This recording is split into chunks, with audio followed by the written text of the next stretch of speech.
اعوذ باللہ من الشیطان الرجیم بسم اللہ الرحمن الرحیم وَمِنَ النَّاسِ مَن يَشْرِي نَفْسَهُ ابْتِغَاءَ مَرْضَاتِ اللَّهِ وَاللَّهُ رَءُوفٌ بِالْعِبَادِ۔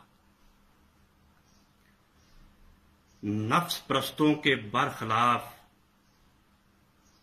آدمیوں سے کچھ ایسے مرد بھی ہیں جو اللہ کی خوشنودی اور اپنے اللہ کو خوش کرنے کے لیے سب کچھ قربان کر دیتے ہیں، یہاں تک کہ اللہ کو راضی کرنے کے لیے اپنی جان بھی اس کے راستے میں بیچ ڈالتے ہیں۔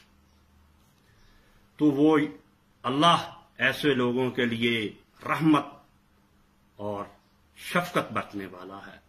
اللہ کی ساری رحمتیں اور ساری شفقتیں ایسے لوگوں کے شامل حال ہوں گی جو اس کو راضی کرنے کی خاطر، جو اس کی رضا کی خاطر، اس کی خوشنودی کی خاطر اپنی جان بھی بھیڑ چڑھا دیتے، اپنی جان اس کی قربان گاہ پر قربان کر دیتے۔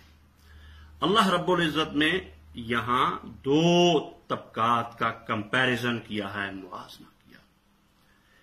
ایک طبقہ نفس پرستوں کا ہے، منافقوں کا ہے، جو نفسانی خواہشات کی تکمیل کے لیے اللہ کی کسی مرضی، اللہ کے کسی قانون کی پرواہ نہیں کرتے، وہ صرف اپنے نفس کی پیروی کرتے ہیں، ان کا نفس ان کا خدا ہے۔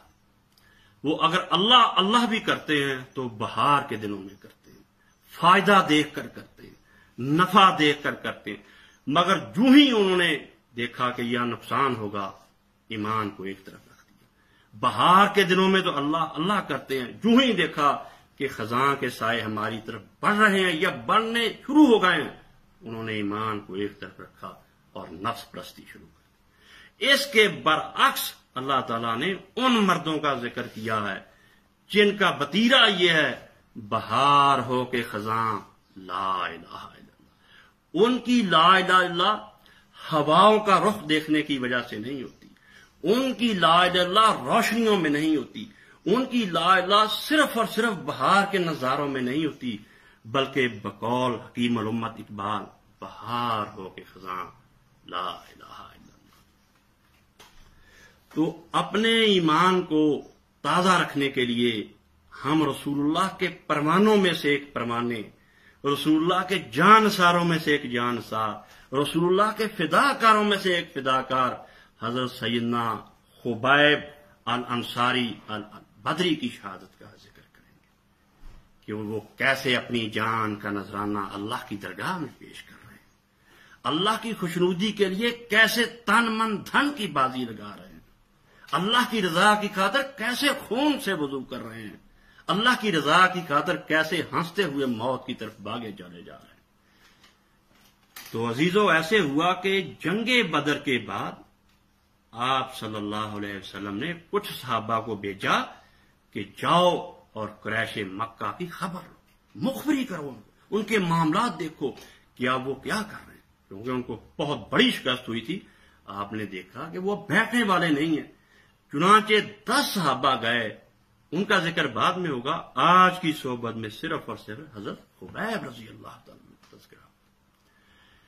حضرت خبیب رضی اللہ تعالیٰ عنہ گرفتار ہو گئے، گرفتاری کے بعد ان کو مکے میں بیچ دیا گیا، رسول اللہ کے پروانے کی نیلامی ہوئی مکے میں، اور ایک قریشی خاندان نے ان کو بیچ لیا، خرید لیا، کیونکہ یہ حرام مہینے تھے، حرام مہینوں کا قریش مکہ بھی احترام کرتے تھے۔ حضرت خبیب رضی اللہ تعالیٰ عنہ گرفتار ہے، قریشیوں کے مشرکوں کے قید خانے میں رہے۔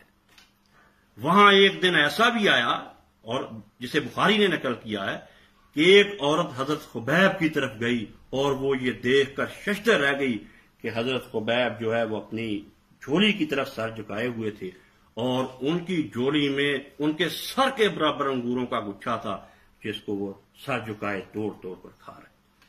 اس نے چیخو پکار کی، بخاری نے نقل کیا اس کو، کہ میں نے دیکھا ہے کہ خبیب جو ہے انگوروں کا ایک خوشہ ان کے دامن میں، اور وہ سر جھکائے کھائے جا رہے ہیں، حالانکہ وہ کہتی ہیں پورے مکے میں کسی بھی دکاندار کے پاس انگور نہیں تھا۔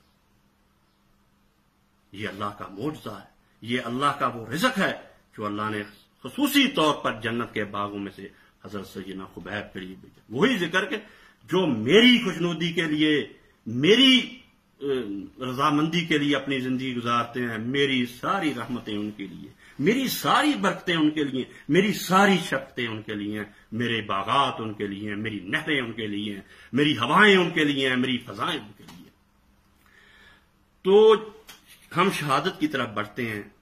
جب قریشیوں نے یہ طے کر لیا کہ حضرت خبیب کو تنیم کے بعد پھانسی پہ لٹکانا ہے، تو پورے شہر میں منا دی، پورے شہر میں اعلان ہوا کہ پورے شہر کے مرد، پورے شہر کی عورتیں، پورے شہر کے بچے اکٹھے ہو جاؤ، اعلان ہو رہا ہے کہ رسول اللہ کے پروانے کو پھانسی چڑھانا، اور رسول اللہ کے عاشق کو آج پھانسی دی جانی ہے۔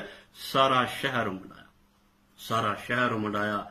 جب حضرت خبیب رضی اللہ تعالیٰ کو بخاری لکھتے ہیں، ابن اسیر لکھتے ہیں کہ ان مشرکوں نے آپ کی توہین کرنے کی خاطر آپ کے گلے میں سنگلی ڈال دی، سنگلی ڈال کر آپ کو کھینچ رہے ہیں، کوئی آپ کو دھکے دے رہا ہے، کوئی آپ کو جاپڑ دے رہا ہے، کوئی آپ کی کمر پر دھول جما رہا ہے۔ جب یہ کیفیت طاری ہوئی تو رسول اللہ کے عاشق گھبرائے نہیں، رسول اللہ کے پروانے گھبرائے نہیں۔ یہ شور، یہ ہنگامہ، بیا جانا تماشا کن کے در انبوہ جاں بازاں، پسد سامانے رسوائی سرے بازار می رقصم۔ حضرت خبیب رضی اللہ تعالیٰ عنہ گھبرانے کی بجائے ان پر وجد کی تفیت داری، وہ خوشی سے وہ بھی جھومنے لگے۔ جب لوگ مارتے تھے، مار سے گھبراہٹ کا شکار ہونے کی وجہ سے کی بجائے وہ خوشی سے ناچنے لگے، جھومنے لگے۔ تو فارسی کے شاعر کہتے ہیں، بیا جانا تماشا کن کے در انبوہ جاں جب، بسد سامان رسوائی سرے بازار می رقص۔ اے دلبر جانی، ذرا آ کے دیکھ تو صحیح، تیرے پیار کرنے والے، تیرے عاشق کو لوگوں نے کیسے نرغے میں لے رکھا ہے، لوگوں نے کیسے نرغے میں لے رکھا ہے، مگر یہ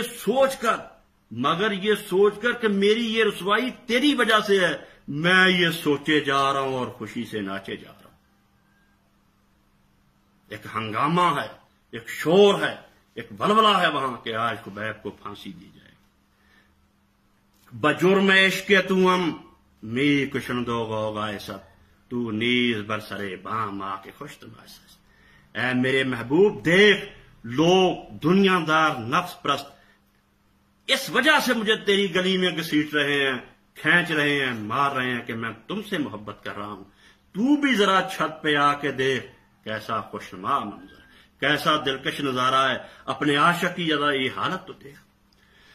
تو جب حضرت خبیب کی یہ حالت ہوئی کہ کوئی سنگلی پہ ان کو کھینچ رہا ہے، کوئی دھکے دے رہا ہے، کوئی مار پیٹ کر رہا ہے، تو حضرت خبیب رضی اللہ تعالیٰ پر وجد کی تفیت آ رہی ہے۔ وہ اس وجہ سے جھومنے لگے کہ اب تھوڑی دیر بعد اللہ سے ملاقات ہوگی۔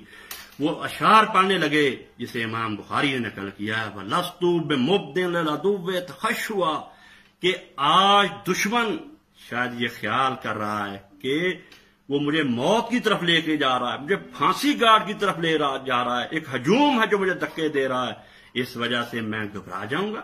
ایسا نہیں ہوگا۔ آج خبیب کے چہرے پہ گھبراہٹ نہیں ہو گئی۔ کیوں نہیں ہوگی؟ ولا جزن انی للہ مرجعی، میں کیوں گھبراؤں، میں کیوں پریشان ہوں، تھوڑی دیر بعد تو میری ملاقات ہوگی اللہ سے، میں اللہ سے ملنے جا رہا ہوں، میں پھر کیوں گھبراؤں، میری ملاقات اللہ سے ہوگی، اللہ کے فرشتے میرے استقبال کریں گے، مجھے سلوٹ ماریں گے میری اسلامیہ۔ وَلَسْتُ إِبَالِي حِينَ أَقْتُلُ مُسْلِمًا عَلَىٰ أَيِّ جَنبٍ كَانَ فِي اللَّهِ مَصْرَعِي، یہ جو کہہ رہے ہیں، یہ جو مشٹنڈے کہہ رہے ہیں، یہ جو شرارتی لوگ کہہ رہے ہیں کہ ہم آج خبیب کو پٹک پٹک کر ماریں گے، پٹک پٹک کر ماریں گے، ان کو یاد رکھنا چاہیے کہ مجھے اس لیے مارنا چاہتے ہیں کہ میں عشق کرتا ہوں اللہ سے، میں عشق کرتا ہوں اس رسول سے، اللہ کے رسول سے۔ اگر مجھے اس لیے یہ پٹک پٹک کر مارنا چاہتے ہیں، پھر یہ سن لیں کہ میں جس طرف بھی مجھے گرائیں میں خوش ہوں، کیونکہ میں اللہ کی رضا کی خاطر اس کی طرف جو قربان گاہ پہ قربان ہونے جا رہا ہوں۔ عزیز دوستو، اس حالت میں عاشق رسول کو پھانسی دے دی، پورا مکہ جمع تھا، حضرت خبیب کو پھانسی پہ لٹکا دیا۔ جب انہوں نے دیکھا کہ ارد گرد کوئی دوست نہیں. انہوں نے کہا اللہ میری یہ حالت، میرا جو واقعہ ہوا ہے اس کی خبر حضرت صلی اللہ علیہ وسلم کو دے. ادھر سیدنا خبیب رضی اللہ تعالیٰ کو پھانسی دی، ادھر وہ اللہ کی محبت میں فضا میں جھولے، ادھر اللہ نے رسول اللہ کو واٹس ایپ کر دی.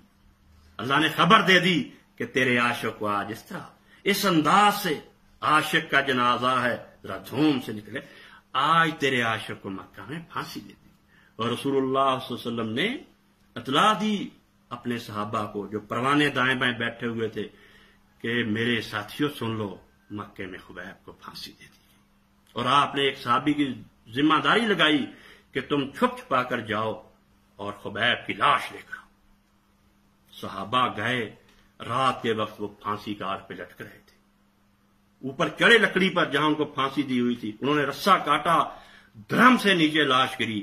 اور جب وہ صحابہ نیچے اترے پھانسی گاٹ سے آپ کی لاش کو اٹھانے کے لیے، انہوں نے رسول اللہ کو آ کر بتایا کہ ہم نے خود سنا کہ خبیب کی لاش گری ہے، مگر ہم زمین پر آئے تو خبیب کی لاش نہیں تھی، وہاں ان کی لاش نہیں تھی. آپ نے فرمایا اس زمین نے پسند نہیں کیا کہ خبیب جیسا جسم جو ہے مجھ سے دور ہو.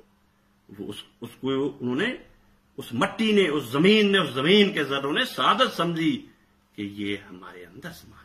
زمین نے اللہ کے حکم سے سما دیا. رتبہ شہید کا گر جان جائیے، قربان ہونے والے کے قربان جائے. میرے دوستو یہ تھے رسول اللہ کے صحاب، یہ تھے رسول اللہ کے پروانے، یہ تھے رسول اللہ کے عاشق جو مال، جو جان، جو تن من دھن کی بازی لگا دیا کرتے، جو یہ نہیں دیکھتے تھے کہ بہار کے نظارے ہیں، بہار کی رنگینیاں ہیں، قوس و قزح کی رنگینیاں ہیں تو اللہ اللہ، ذرہ بھی اپنے فائدوں کو ٹھیس لگنے لگی ہے، شہرت کو ٹھیس لگنے لگی ہے، اولاد کے فائدے کو ٹھیس لگنے لگی ہے تو فوراً ہاتھ جوڑیے. رسول اللہ کے صحابہ ایسے نہیں کیا کرتے تھے. اللہ ہمارا